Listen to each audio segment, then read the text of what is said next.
Hi everyone, welcome to my channel YS Study Hub. So, previous class లో మనం ఏం చెప్పుకున్నామంటే limits and continuity గురించి అయితే చెప్పుకోవడం జరిగింది. ఇప్పుడు మనం ఏంటంటే డిఫరెన్సిబిలిటీ కండిషన్ కూడా నేర్చుకోవాలి. ఓకే, ఇన్ కేస్ డిఫరెన్సిబుల్ అయితే డెరివేషన్ అయితే చేయడం జరుగుతుంది. అయితే డిఫరెన్సిబిలిటీలో కూడా సిమిలర్ వేలోనే చెప్పుకుంటాం. ఇప్పుడు మనకి లిమిట్ అనగా ఏం చెప్పుకోవాలా, left hand limit equal to right hand limit equal అయ్యి అదొక ఫినైట్ వాల్యూ అయితే లిమిట్ ఎగ్జిస్టెన్స్ చెప్తాం. అక్కడికి వచ్చేసరికి left hand limit equal right hand limit equal to F of ఏకి ఈక్వల్ అయితే ఏమవుతుంది, మనకి కంటిన్యూటీ అవుతుంది. ఇప్పుడు డిఫరెన్సిబిలిటీ అనగా it is similar to continuity function, but ఇక్కడ తీసుకున్నది ఏంటంటే డెరివేషన్ తీసుకుంటాం. సో డెరివేషన్కి వెళ్ళే ముందుగా చూడండి, if any function y equal to f(x) అని తీసుకుంటే here x is independent variable, y అనేది ఏంటి, డిపెండెంట్ వేరియబుల్. ఇక్కడ డిపెండెంట్ వేరియబుల్ని ఇండిపెండెంట్ వేరియబుల్ డిఫరెన్షియేట్ చేయడం, that is the called dy/dx. So ఇక్కడ మనకి ఏంటంటే అక్కడ లిమిట్స్ ఎలా ఉంటాయి, డెరివేటివ్స్ ఉంటాయని f(x) be a function at x equal to a వద్ద డెరివేటివ్ ఆపరేట్ కండిషన్ ఏంటంటే ఇక్కడ right hand derivative left hand derivative ఈక్వలబుల్, ఈ రెండు ఈక్వల్ అయితే ఇక్కడ మనకి ఏమవుతుందంటే డిఫరెన్సిబిలిటీ అంటాం. So right hand derivative formula ఏంటి, limit distance to 0 f(a+h minus f(a/h). అలాగే లెఫ్ట్ హ్యాండ్ డెరివేటివ్ ఏమవుతుంది, limit distance to 0 f(a-h minus f(a/-h). Okay, these are ఈ టూ వాల్యూస్ ఎప్పుడైతే limit right hand derivative left hand derivative ఎప్పుడైతే equal అవుతాయి, this function is differentiable, that is the condition. So ఇప్పుడు first question చూడండి, f(x) equal to x² + 4x at x equal to 1 it is differentiable or not అంటే సింపుల్గా మనం చూడండి. ఇచ్చిన function ఇది మనకి పాలినామియల్ ఫంక్షన్. మీకు ఆల్రెడీ చెప్పా, polynomial function is always continuous, it is always differentiable కూడా అవుతుంది. అది మన కోసం ఏంటంటే ముందు ప్రూఫ్ కావాలి కాబట్టి right hand derivative find out చేద్దాం. లిమిట్ డిస్టెన్స్ 0 f ఆఫ్ ఇక్కడ x వాల్యూ ఎంత 1 కాబట్టి 1+h మైనస్ f(1/h). సో ఇక్కడ మనకి 1+hని సపరేట్ చేయండి, 1+h whole square plus 4 × 1+h minus 5/h. ఇక్కడ సింప్లిఫై చేస్తే ఇక్కడ చూడండి h² plus 2h + 1 and 4 + 4h minus 5. So ఇక్కడ సింప్లిఫై చేస్తే మనకి ఏమొస్తుందంటే h² ప్లస్ 6h/h. ఇక్కడ h కామన్ చేస్తే మనకి ఏమొస్తుంది, h × h + 6, that means h పోతే h + 6 ఉంటుంది. 4 డిస్టెన్స్ 0 వేస్తే ఏమొస్తుంది, 0 + 6 equal to 6. It is the right hand derivative. ఇప్పుడు లెఫ్ట్ హ్యాండ్ డెరివేటివ్ ఫార్ములా ఏంటి, limit distance 0 f(1-h) x equal to 1-h minus f(1/-h). So limit distance 0 separate చేస్తే 1-h whole square plus 4 × 1-h minus 5/-h. So limit distance 0. Okay, ఇక్కడ మనకి ఏమొస్తుందంటే h² plus 2h minus 2h plus 1 plus 4 minus 4h minus 5, ఇక్కడ 4 + 1 5 minus 5 పోతే h² minus 6h/-h, nothing but limit distance 0 minus h plus 6. So ఇక్కడ clear చూడండి, ఇప్పుడు distance 0 వేస్తే ఏమవుతుంది, only 6. So left hand derivative right hand derivative equal కాబట్టి ఇది ఏమవుతుంది, it is differentiable at x equal to 1. It is differentiable at x equal to 1. ఇక్కడ క్లియర్గా చూడండి, మనకి ఇచ్చింది మీకు ఆల్రెడీ చెప్పాను, సింగులర్గా మనకి మాడ్యులస్ ఫంక్షన్ ఇస్తే it is derivative at sum function చెప్తాం.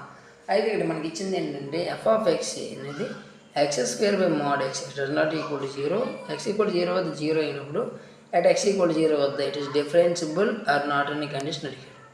ముందుగా ఏం చేస్తామంటే కండిషన్ తీసుకున్నాం, f(x) ఈక్వల్ టు ఏంటి, x² (x), x greater than 0, x less than 0 అయితే మైనస్ x² (x) అండ్ 0. ఇక్కడ x పోతే ఏమొస్తుంది, x minus x 0. These are 3 conditions. ఇక్కడ మనం డెరివేటివ్ అడిగితే డైరెక్ట్ చేసుకోవచ్చు. ఇక్కడ ఎంత వస్తుంది, 1 మైనస్ 1 0. సో సింపుల్గా ఏమొస్తుంది, 1 మైనస్ 1 0 నథింగ్ బట్ ఏమవుతుందంటే it is does not equal కాబట్టి both are derivatives does not equal కాబట్టి so it is not differentiable at x equal to 0. So ఇక్కడ మనకి ఫార్ములాస్ వాడాల్సిన పని లేదన్నా, మనం సింప్లిఫై కంటిన్యూస్ చేస్తే ఆటోమేటిక్గా డెరివేటివ్ అవుతుంది. So next f(x) equal to x/1 + mod x, x does not equal to 0 and 0 x equal to 0 వద్ద అయితే ఇక్కడ కూడా సింపుల్గా చూడండి, x/1 + x, x greater than 0 అయితే x లెస్ దెన్ ఎంత, x/1 - x and x equal to 0 వద్ద 0. ఇక్కడ మనం క్లియర్గా చూడండి, ఇక్కడ f(0) వాల్యూ ఎంత వచ్చింది, 0. సో మనకి LHD RHD ఫైండ్ అవుట్ చేయండి. So limit x tends to 0 F of X equal 0 అవుతుంది కాబట్టి F of minus H relation అయితే F of minus H minus F of 0 by minus H. ఈ వాల్యూ 0 గట్ల leave it. F of minus H ఏమవుతుంది minus H by 1 plus H. Okay, minus H by 1 plus H minus H. Okay, ఇక్కడ చూడండి అన్న క్లియర్గా. So 1 plus H into minus H కాబట్టి minus H పోతే 1 by 1 plus H. H equal 0 ఇస్తే అంత 1 by 1 plus 0 equal to 1. సిమిలర్గా right hand derivative తీసుకుంటే limit x tends 0 F of H minus F of 0 by H. ఇక్కడ కూడా చూడండి limit x tends 0 H by 1 plus H into H cancel అయితే ఏమొస్తుంది 1 by 1 plus 0 into 1. So therefore left hand derivative equal to right hand derivative కాబట్టి it is differentiable at X equal to 0. So next చూడండి F of X equal to ఈ power of mode X at x equal to 0 అన్నాడు. ఇక్కడ సిమిలర్గా condition తీసుకుందాం. ఈ power minus mode X అన్నాడు కాబట్టి ఇప్పుడు ఎక్స్ గ్రేటర్ దెన్ 0 అయితే ప్లస్ ఎక్స్ అయినాడు ఈ power minus X. X less than 0 ఏమవుతుంది ఈ పవర్ ఆఫ్ ఎక్స్ ఈక్వల్ 0 వద్ద 1 అవుతుంది, ఎందుకంటే ఈ పవర్ 0 వాల్యూ 1 కాబట్టి. సో దీన్ని బట్టి ఎఫ్ ఆఫ్ 0 ఈక్వల్ ఎంత 1. ఈ కండిషన్ ఎప్పుడు వాళ్ళు చెక్ చేసుకుంటే ఇక్కడ మనకి ఏమవుతుందంటే చేంజ్ అయిపోతుంటుంది. క్లియర్గా చూడండి. లెఫ్ట్ హ్యాండ్ డెరివేటివ్ వచ్చేసరికి ఏమైంది ఈ పవర్ ఆఫ్ 0 అన్నాడు. ఇక్కడ మనం కంప్లీట్గా వాల్యూ చేయాల్సిన అవసరం లేదండి, డైరెక్ట్గా చేసాం అనుకోండి. ఈ పవర్ ఆఫ్ మైనస్ ఎక్స్కి ఏమవుతుంది మైనస్ ఈ పవర్ ఆఫ్ ఎక్స్ కాబట్టి ఎక్స్ ఈక్వల్ 0 వేస్తే -1. ఇది ఏంటిది రైట్ హ్యాండ్ డెరివేటివ్ -1. అలాగే ఈ పవర్ ఆఫ్ ఎక్స్కి డెరివేటివ్ ఏంటి ఈ పవర్ ఆఫ్ ఎక్స్ కాబట్టి ఈ పవర్ 0 వాల్యూ ఎంత +1. బోత్ ఆర్ నాట్ ఈక్వల్ కాబట్టి it is discontinuous at X equal to 0. ఇక్కడ మనకి సింపుల్ లాజికల్ ఏంటంటే ఎఫ్ఎక్స్ మాడ్ ఎక్స్ ప్లస్ ఏ అనేది ఏంటంటే మనకి ఎక్స్ ఈక్వల్ టు -a వద్ద not differentiable, but X equal does not equal to -a వద్ద differentiable. అంటే -a వద్ద కాకుండా రిమైనింగ్ ఏ నెంబర్ అయినా ఇక్కడ ఏమవుతుంది డిఫరెన్సిబుల్. అక్కడికి వచ్చేసరికి ఏమవుతుంది ఎక్స్ ఈక్వల్ టు -a వద్ద కంటిన్యూస్, బట్ రిమైనింగ్ వాట్ వద్ద discontinuous. That is the difference అని క్లియర్గా చూడండి. F of x mod x plus 5 at x equal -1 ఇక్కడ ఏమవుతుంది నాట్ డిఫరెన్సిబుల్ బట్ కంటిన్యూస్ అవుతుంది. అలాగే f of x mod x -1 plus x -2 వద్ద ఎక్స్ ఈక్వల్ 1 and 2 వద్ద ఏమవుతుంది ఇట్ ఈస్ కూడా not differentiable. F of x mod x at x equal to 1 వద్ద ఏమవుతుంది అని అంటే చూడండి ఎక్స్ ఈక్వల్ టు 1 వద్ద ఏమవుతుంది కంప్లీట్గా ఇది ఎక్స్ ఈక్వల్ 0 వద్ద మాత్రం డిఫరెన్సిబుల్ అనుకునేటప్పుడు సో దట్ కండిషన్ ఏమవుతుంది not differentiable.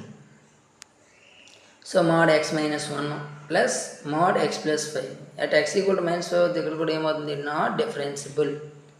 So f of X equal bracket of x అని కానీ ఇక్కడ మీకు ఆల్రెడీ చెప్పండి డెసిమల్ వాల్యూస్కి మాత్రమే నార్మల్ చెప్పండి, కానీ ఇక్కడికి వచ్చేసరికి మాత్రం బ్రాకెట్ ఆఫ్ ఎక్స్కి వచ్చేసరికి దెర్ ఈజ్ నో ఇక్కడ క్లియర్ చూడండి ఇంటిజర్స్ అయితే డిఫరెన్సిబుల్ అవ్వదు. It is decimal values except integers అయితేనే ఇదేమవుతుంది డిఫరెన్సిబుల్ అవుతుంది grade integer function.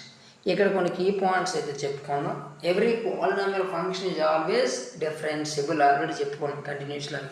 Similarly next one ఏంటి identity function is also differentiable, constant function is also differentiable. Every trigonometric function కూడా differentiable but ఎలాగా domain depend అయి ఉంటుంది. every exponential function is also differentiable but it depends on the domain. Inverse trigonometric function is also differentiable but it's on domain. Domain nothing but it is where is it defined, that ranges is called as domain. So every differential equation is always continuous but is not converse is not true. So already checked differentiable functions అన్నీ కూడా continuous అవుతాయి but not transverse. అలాగే vice versa. Every discontinuous function అనేది is always not differentiable but converse is not true. అంటే నది బట్టి ఏంటి discontinuous function అనేది మనకి డిఫరెన్సిబుల్ అవ్వదు కానీ డిఫరెన్సిబుల్ అవ్వని ఫంక్షన్ అనేది కంటిన్యూస్ అవ్వచ్చు. That is the case. So next చూడండి it is the last question. ఇక్కడ మనకి water point let F be the twice differentiable function అయింది అనుకోండి. F double S of X equal to minus F of X and f dash of x ఏమవుతుంది g of x and h of x equal to f of x whole square plus g of x whole square. Then which of the following is correct? So చూడండి ఈ question చూస్తే మనకి h of 3 equal to h of 5 అన్నాడు ఒకటి, ఇంకోటి ఏమన్నాడు h dash of 10 equal to 0 అన్నాడు. ఇక్కడ మనం క్లియర్గా గమనిస్తే హెచ్ ఆఫ్ ఎక్స్ బేస్ చేసుకుని హెచ్ డాష్ ఆఫ్ ఎక్స్ ఏమవుతుంది 2 into F of X into F dash of X plus 2 into G of X into G dash of X. So here మనకి ఏంటంటే G dash of X equal to F double dash of X అవుతుంది అన్న. ఓకేనా, F dash of X equal to ఏమవుతుంది G of X G dash of X ఏమవుతుంది అంటే F double dash of X. So దీని ప్రకారం సబ్స్టిట్యూట్ చేస్తాం అనుకో. और 2 into f of x into g of x, okay, in plus 2 into g of x into minus f of x, both are ఒక విధంగా equal కాబట్టి 0 1 minus 1 ఈక్వల్ ఎంత 0. h dash of x equal 0 అయితే h dash of x value ఏది చేసినా మనకి ఏమవుతుంది, it is always 0. That is the first case is true. Second ఏమన్నాడు మనకి h of 3 h of 5 అన్నాడు. h of 3 h of 5 అనేటప్పటికి ఏమవుతుంది, h of x అనేది ఏంటి మనకి ఇక్కడ కాన్స్టెంట్. h of x అంటే ఇది కాన్స్టెంట్ వాల్యూ అండి. ఎలా అంటే చూడండి, F of X equal whole square plus G of X whole square. Okay, G of X అంటే ఏంటి F dash of X. Okay, దీనికి సింపుల్గా ఏంటంటే G of X nothing but F double dash of X.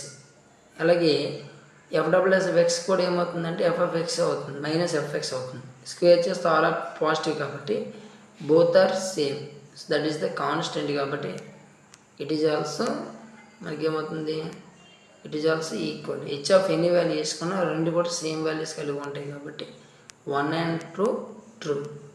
ఇదన్నా మనకి differentiability class. So వీటి మీద మీకు ఎటువంటి డౌట్స్ ఉన్నా మీరు కామెంట్ చేయండి. మెయిన్ మీరు ఫోకస్ చేయాల్సిన ఎన్డీఏ అనగానే నార్మల్ టేక్ ఇట్ ఈజీగా చేసుకోవద్దు. మీకు ఇంకో ఆప్షన్ కూడా ఉందన్న, ఎన్డీఏ అనేది యూపీఎస్సీ క్యాడర్లు రాసిన ఎగ్జామ్ కావచ్చు. దీంతో పాటుగా మీరు మనకి ఏంటంటే జేఈ మెయిన్స్ ద్వారా కూడా ఎన్డీఏలోకి ఎంట్రీ ఉంది. సో ప్రతి ఒక్కరు కూడా రెండింటి మీద ఫోకస్ చేయండి. ఇప్పుడు నేను చెప్తున్న క్లాస్ అనేది ఇంటర్మీడియట్ ఓన్లీ ఎన్డీఏ ఎగ్జామే కాకుండా ఇంటర్మీడియట్ లెవెల్లో ఏ కాంపిటేటివ్ కానీ యూజ్ అవుతుంది. వీటికి మీద మీకు ఏ డౌట్స్ ఉన్నా సరే నేను మెయిల్ అయితే ఇవ్వడం జరుగుతుంది. చూడండి, ystat2020@gmail.comకి మెయిల్ చేయండి. అలాగే ఈ ఛానల్ని సబ్స్క్రైబ్ చేసుకోండి. ఈ వీడియోస్ మీ ఫ్రెండ్స్కి షేర్ చేయండి. Please like and share, subscribe my channel. Thank you.